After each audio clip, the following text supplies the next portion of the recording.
recordatorio de grabar. Si me pueden acordar siempre, gracias. Soy medio olvidadizo para eso. Entonces ahí está el ID, lo último que tiré, y antes había puesto la contraseña. Y ahí además habían puesto lo vuelvo a poner, pero ahí habían puesto el link. Si con eso no puede entrar, debe ser otro el problema. Entonces, el determinismo psíquico, Pregunta, ¿sí? el determinismo psíquico también en el caso del vicio opera, ¿no? No, porque eso depende de la libertad humana. En el vicio, el ser humano está operando desde su voluntariedad. La persona quiere y justifica lo que hace. Perfecto. Defiende su derecho, no sé, a matar, robar, mentir, no sé, lo que sea, pero pasar a llevar a las personas, esclavizar, defiende el derecho a eso. Entonces no Ok. depende del determinismo psíquico. El determinismo psíquico opera en el espacio intermedio entre lo biológico y lo racional, que es Ay, weón. la. ¿Pienso? Chucha. Enzo, Sorry, profe, es que una me cae pregunta. el internet todo el rato. Sorry. No se preocupe. Póngale el silencio mejor. Yo también puedo ponerlo, parece. Ya. Entonces el determinismo psíquico opera solamente en el ámbito de la sensibilidad. Tiene que ver con lo afectivo. Entonces, efectivamente, si uno experimenta una reacción afectiva hacia algo, eso tiene su causa. Eso está determinado psicológicamente. Determinado quiere decir que no tiene espacio para la libertad. Entonces, en principio, nuestra afectividad opera así. Nosotros, si experimentamos atracción hacia algo, es porque hemos tenido o un instinto, y entonces está determinado por el instinto, si es que somos, por ejemplo, una guagua de un mes, o después progresivamente por el instinto y también por ciertas experiencias que tenemos. Entonces, nuestras reacciones están determinadas por esos instintos y por esas experiencias. Entonces, determinismo psíquico quiere decir que, como hay una pregunta ahí de Danitza, que está determinado psicológicamente, que algo está determinado psicológicamente. Entonces, en el ser humano existe el determinismo psíquico, uno podría pensar, respecto a las emociones. No obstante, como tenemos una voluntad y una razón, mediante ellas lo que nosotros podemos ir haciendo es trabajando esa afectividad. Es decir, usando nuestra libertad de tal manera que podemos ir superando nuestros problemas psicológicos, superando nuestras taras afectivas. Y eso quiere decir una educación afectiva, o el trabajo psicoterapéutico de alguna manera también es poner la libertad para yo decir, mira, necesito ayuda, voy a ir a donde tal persona y le voy a pedir que pueda, o sea, voy a ver si es que puedo mejorar tal o cual aspecto de mi afectividad. Entonces yo con mi libertad puedo ir superando esos problemas afectivos, lo cual es lo mismo que decir que con nuestra libertad o la libertad va más allá, trasciende, supera el determinismo psíquico.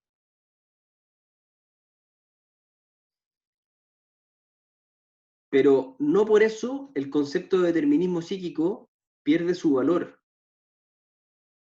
Porque gracias al determinismo psíquico, si nosotros vemos que una persona tiene una reacción de temor violenta, nosotros sabemos que ese temor responde a algo.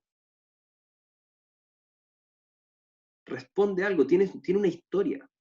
Entonces, por eso que el determinismo psíquico, el concepto de determinismo psíquico nos refiere, nos reconduce a la historia del sujeto. Entonces, el problema no está en afirmar el determinismo psíquico, sino en absolutizar el concepto de determinismo psíquico, absolutizarlo, hacerlo válido para toda la esfera del ser humano y no reservarlo para ese espacio del ser humano que es la sensibilidad, en particular la afectividad.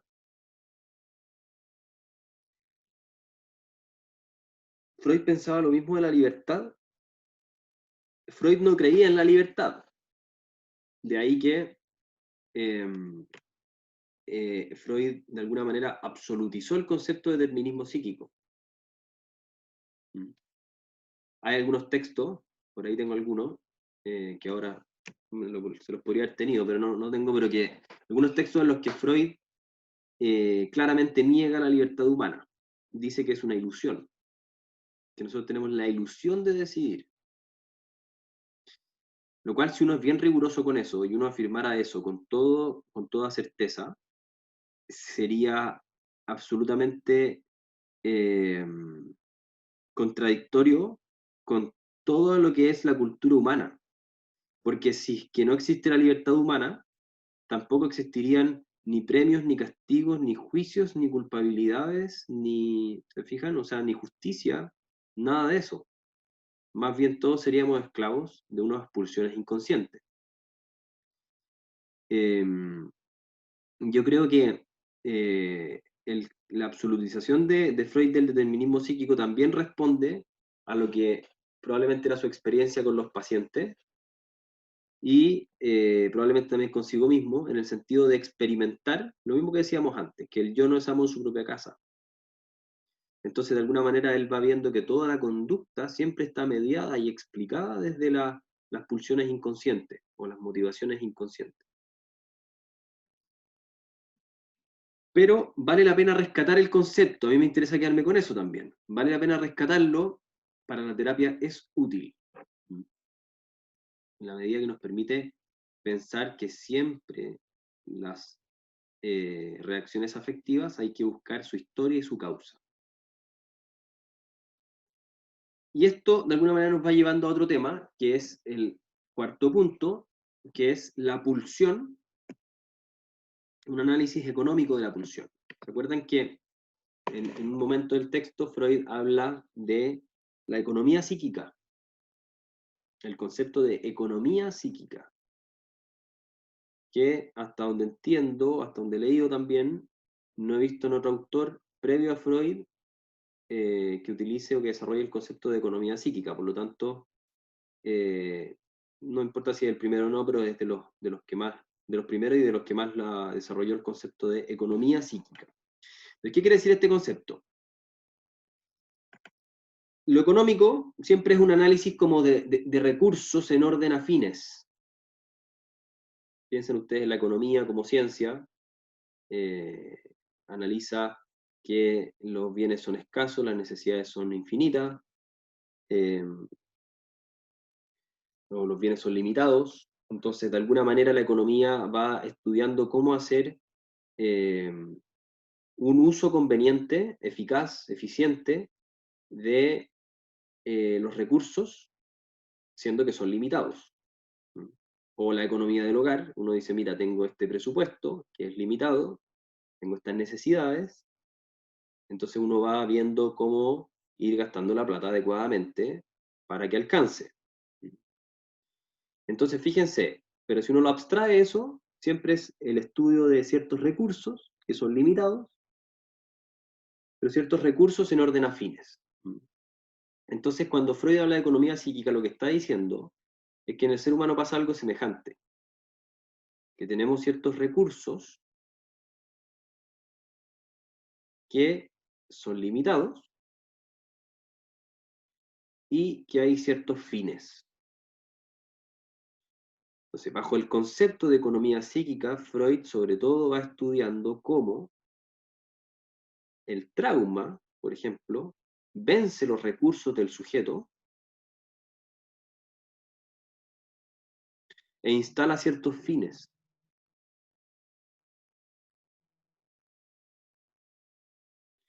Por lo tanto, desde la perspectiva de la economía psíquica, los síntomas, cuando el terapeuta se aproxima a los síntomas, desde la perspectiva de la economía psíquica, se abre automáticamente la pregunta de qué fines se están buscando con este síntoma.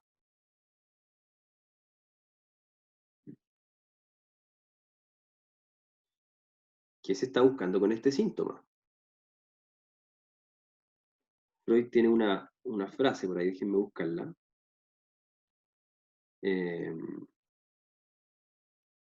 Dice,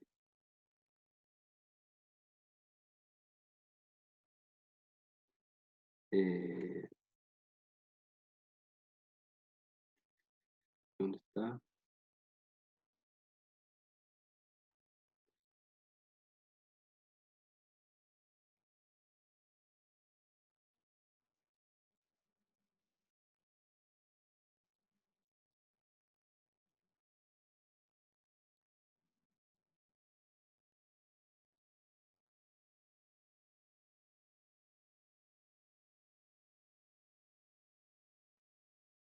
No encuentro la frase, perdonen, pero la frase era que en el fondo hay una situación original y esa situación original hace que el paciente quede volcado como a resolver una tarea y resulta que después cesa esa situación original, ya no es necesario mantenerse volcado hacia esa tarea y sin embargo el sujeto permanece como volcado hacia esa tarea. Acuérdense de los ejemplos que va dando Freud, todos van en esa línea. Recuerden en la noche de bodas, cuando no logran consumar sexualmente el matrimonio, entonces en ese momento se vuelca ella a la tarea de subsanar la culpa que experimenta el marido por no haber sido capaz, y entonces después, posteriormente, ella permanece como volcada permanentemente a esa tarea de subsanar la culpa. Entonces, por la culpa, ella intenta, a través de medios distintos, eh, intenta subsanar esa culpa. Entonces, eso de alguna manera eso es común a todos los síntomas y a todas las neurosis. Es decir, ciertas experiencias originales que quedan fijas en la memoria y por lo tanto la cogitativa va juzgando eso como algo actual, algo que sin embargo fue del pasado. Fíjense que esta semana me tocó empezar un proceso nuevo, perdón, la semana pasada, estamos el lunes, y la persona, claro, me narraba una serie de experiencias muy traumáticas de su infancia, y yo le mostraba cómo esto psicológicamente se puede ir trabajando. Ella se sorprendía un poco porque me decía, pero en realidad, ¿cómo yo, si es que viví todos estos traumas, cómo voy a poder dejar de sentir angustia? Si es que realmente fueron muy angustiantes. No sé si me siguen, o sea, si alguien tiene una experiencia de mucha angustia y otra persona va y le dice, oye, pero puedes dejar de sentir esa angustia, y es lógico además dejar de sentirla, la persona se pregunta, bueno, pero ¿cómo es eso tan lógico? Si en realidad es muy angustiante, en verdad pasó, pero resulta que la angustia responde, por ejemplo, y ahí vienen las frases de la cogitativa, no puedo protegerme, muchas tenían que ver con eso de esta persona.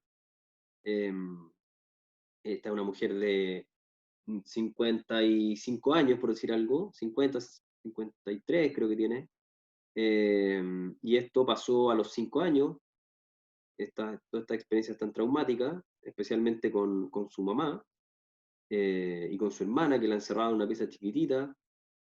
Entonces son experiencias sobre todo de no puedo protegerme. Y entonces en ese momento esa angustia respondía a una reacción de intentar hacer algo para escapar. Es una reacción de protección la angustia, de alarma, de decir, chuta, yo de aquí no, no de calma, ¿se fijan? De buscar una salida. Entonces, para ese momento está perfecta esa reacción.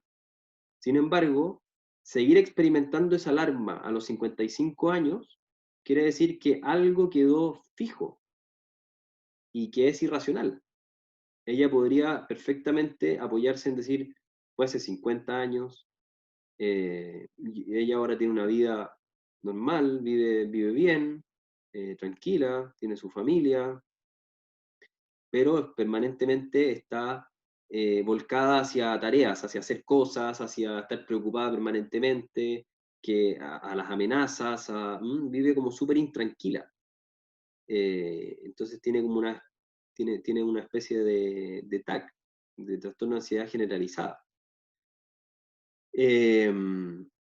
Entonces, fíjense cómo es parecido a lo de Freud, en el sentido de que un recuerdo original hace que las personas permanezcan fijas en esa tarea. Es decir, hay un fin que en su minuto respondió a algo real, pero en este momento ese fin responde simplemente a una experiencia pasada, no responde a la realidad actual.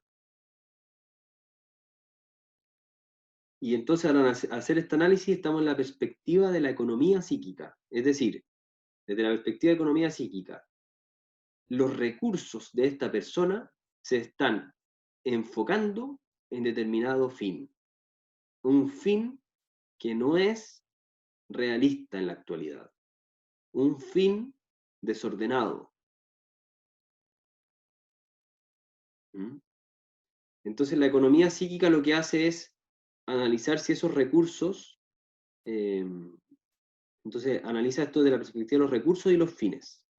Y hay muchas cosas que se podrían decir. Por ejemplo, también desde esa perspectiva uno podría decir que lo que le ocurre al sujeto es que el trauma vence los recursos de la persona y se instala como trauma. O dicho de otra manera, para que sea un trauma, eso es porque vence los recursos de la persona de una manera muy disruptiva. Por eso que mientras más recursos psicológicos tenga una persona, más difícil es que aparezca un experimentum patológico. Más difícil es que se instale un trauma como tal. Es más resistente a los traumas. Una persona con menos recursos psicológicos es más permeable a los traumas o a que las experiencias psicológicas lo condicionen. Esto es un análisis desde la perspectiva, esto que estoy diciendo es una conclusión desde la perspectiva de la economía psíquica, en el sentido que uno está haciendo un análisis de los recursos del paciente en orden a determinados fines. Entonces, al final, si ustedes se fijan, es bien importante este concepto de economía psíquica porque hace que la consideración del psicólogo esté como ordenada a fines. Que el terapeuta pueda considerar lo que le está pasando al paciente desde el punto de vista de ciertos fines y se pregunte, ¿este síntoma a qué fin responde? ¿Qué es lo que está buscando?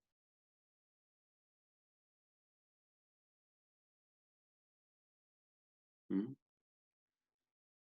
Sería como, hay una pregunta de Anitza, sería como pensar que en vez de buscar este fin de la manera apropiada aparece un síntoma que hace el camino más corto para llegar a ese mismo fin. Claro, más corto y al mismo tiempo más largo, depende de lo que se considere, ¿no es cierto? Es más corto en el sentido que el síntoma muchas veces es un intento por llegar rápido al fin, pero finalmente es más largo porque trae otros problemas.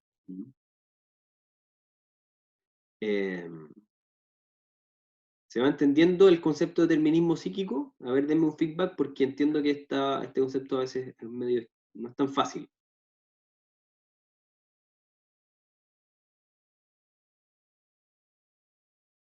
Si se entiende, sí, súper claro. Si alguien no lo entiende, no tenga miedo de decir que no. Ya. Veo que se va entendiendo. Entonces, no lo pierdan de vista. Si quedan 10 minutos, sigamos.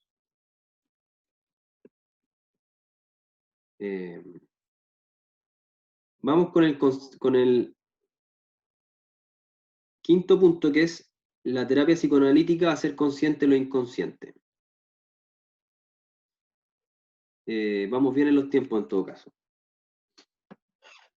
La terapia psicoanalítica, Freud dice que consiste en mudar lo consciente en lo inconsciente, rellenar o cancelar las lagunas psíquicas que puedan existir, en la medida en que una laguna, evidentemente, es algo que está en el sujeto, pero manera inconsciente. Ahora, Freud entra en un tema muy interesante acá, que es que él divide, o él analiza, qué es aquello que específicamente tiene que hacerse consciente. Porque él también observa, como también uno observa constantemente en la psicoterapia, que no por hacer consciente la persona cualquier cosa, se cancela el síntoma, o se remite el síntoma. Entonces él se pregunta, ¿qué es aquello específicamente que tiene que hacerse consciente? Entonces, si se acuerdan, en el texto él divide el desde dónde y el hacia dónde. El síntoma se puede considerar desde esas dos dimensiones. Desde dónde es el hecho traumático. En este Freud siempre, en el primer Freud, siempre apela a un trauma, después lo va complejizando un poco más, o algún hecho significativo. Entonces, el desde dónde apela a ese hecho, y el hacia dónde, fíjense que ahí entra en la perspectiva de la economía psíquica. El hacia dónde tiene que ver con el fin al que se dirige el síntoma. Cuando las personas toman conciencia de ese fin, entonces se remite el síntoma. Y efectivamente, concuerdo plenamente, eso es lo que uno observa en la psicoterapia. Pero voy a hacer algunos comentarios sobre esto.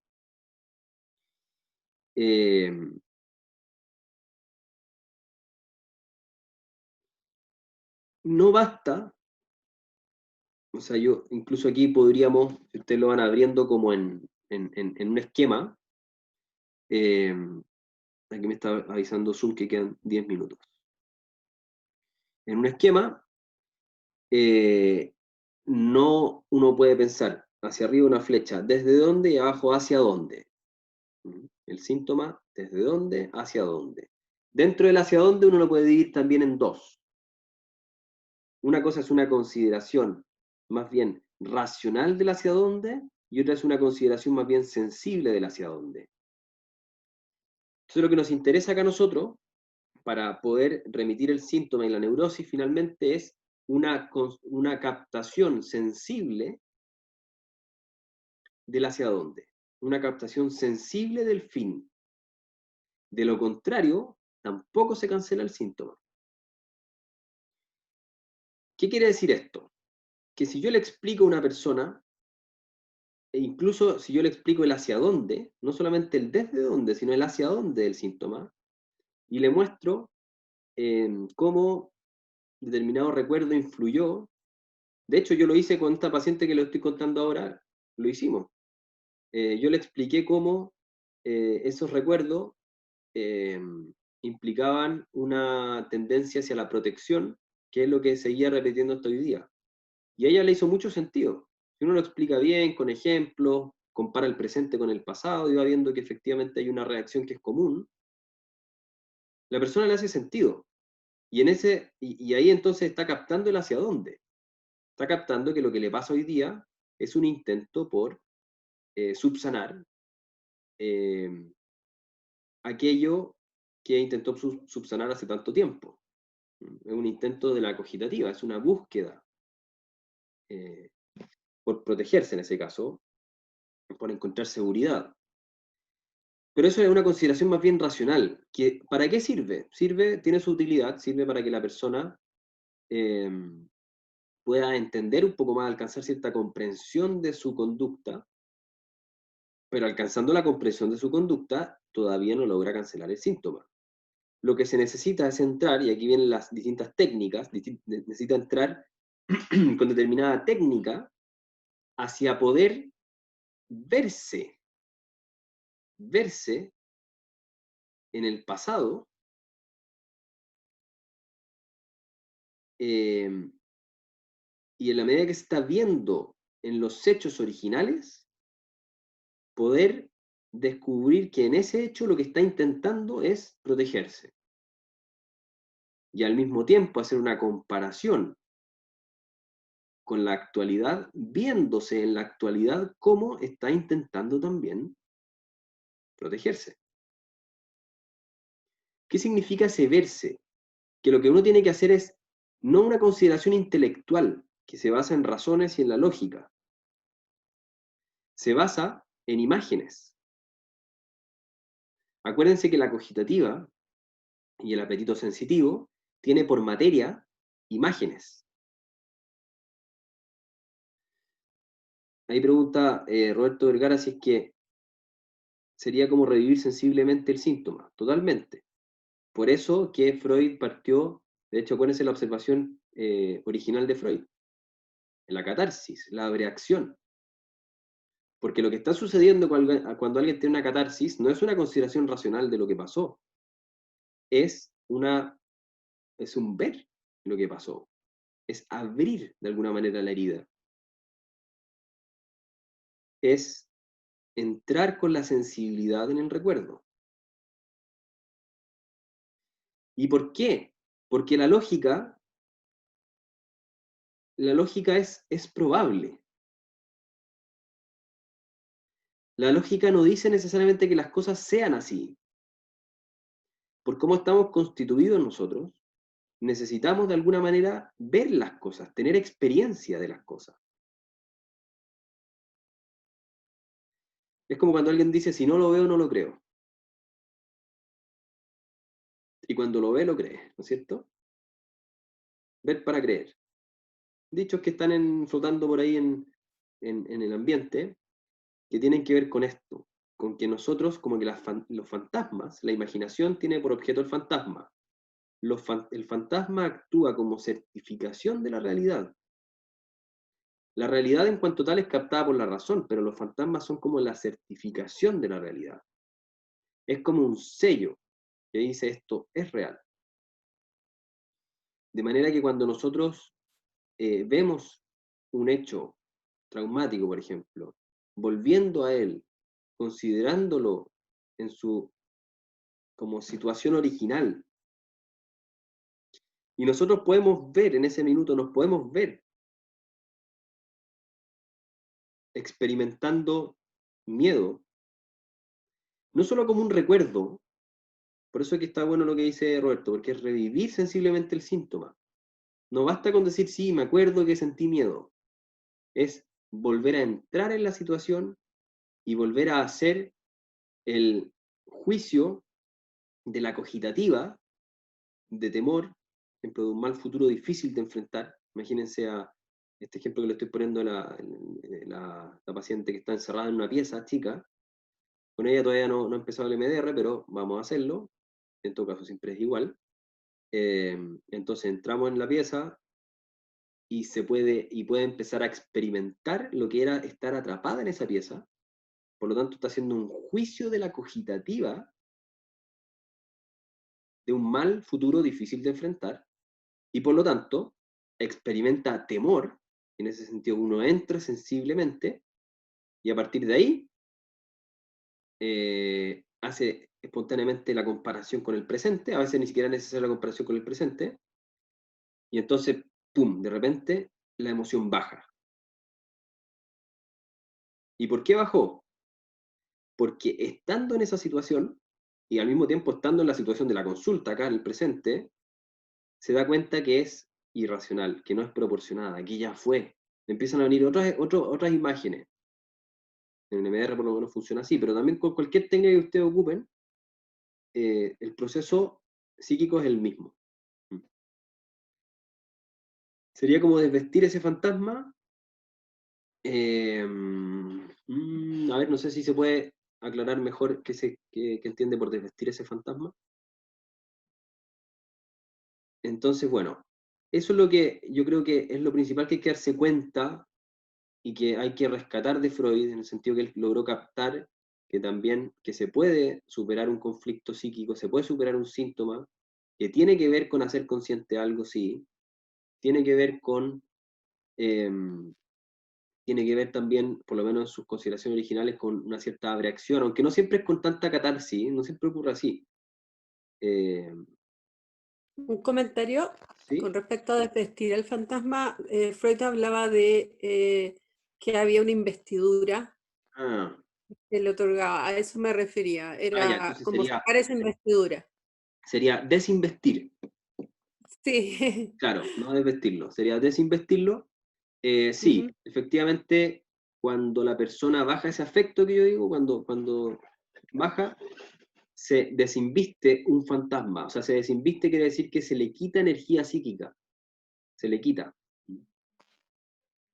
Bueno, y finalmente, yo creo que ya lo he explicado más o menos durante toda esta videoconferencia y la anterior, cómo que la consideración de que el yo no es amo en su propia casa, más bien responde a lo que se ha solido llamar en Freud, que hizo una antropología de lo enfermo, una antropología de la patología, es decir, una visión del ser humano basada en la psicopatología. Efectivamente, uno observa que en la psicopatología la persona no es dueña de sus actos, y eso es común a toda psicopatología. Recuerda, la persona se siente como arrastrada en una dirección que no quiere, que siente que no le conviene. Pero no es el caso de una persona sana en la que existe una integración entre la conciencia y la dimensión afectiva. Bueno, vamos a seguir profundizando sobre Freud, ya les mandaré más indicaciones para la próxima clase, les subo los textos, y la próxima clase vamos a ver si probamos con otra herramienta en lugar de tareas. Les voy a mandar otro link al tiro por anuncio para poder darles las indicaciones para el mapa conceptual. Voy a cortar ahora, así que mejor me salgo.